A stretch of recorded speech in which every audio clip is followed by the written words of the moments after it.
ናሆም ትንቢት 1:2 ላይ እንዲህ ብሎ ይናገራል። እግዚአብሔር ቀናተኛና ተበቃይ አምላክ ነው። እግዚአብሔር ተበቃይና መዓትን የተሞላ ነው። እግዚአብሔር ተቃዋሚዎቹን ይበቀላል፣ ለጠላቶቹም ቁጣን ይጠብቃል። እግዚአብሔር ትዕግስተኛና ኃይሉም ታላቅ ነው። በደለኛው ሰው ንጹሕ ነው አይልም።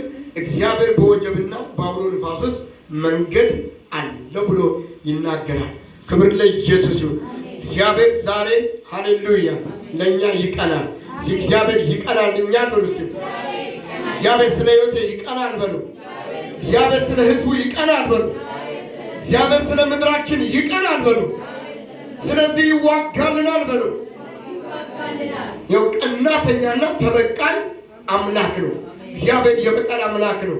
እግዚአብሔር ተበቃይና መዓትን የተሞላ ነው። እግዚአብሔር ዛሬ በጠላቶቻችን እሳት ያወርዳል። በጠላቶቻችን የእሳት ዝናብ ያወርዳል። ጠላቶቻችንን ይበቀላል። ያሳደዷችሁን ያስጨነቋችሁን ይበቀላል። ክፎችን ይበቀላል። ምድሪቷን ያስቸገሩትን ሁሉ ይበቀላል። በእግዚአብሔር ክብር ላይ የተነሱትን ይበቀላል። ቁጣም በላያቸው ላይ ይለቅባቸዋል። ደግሞ ሁለተኛ ይላል በወጀብና በአውሎ ነፋስ ውስጥ መንገድ አለኝ ይላል። ዛሬ ለብዙዎች እግዚአብሔር መንገድ ይከፍታል። ነውጥ ውስጥ ያላችሁ የምስራች መንገድ ይከፈትላችኋል። የመውጫ ቀን ነው። ኢየሱስ ጌታ ነው።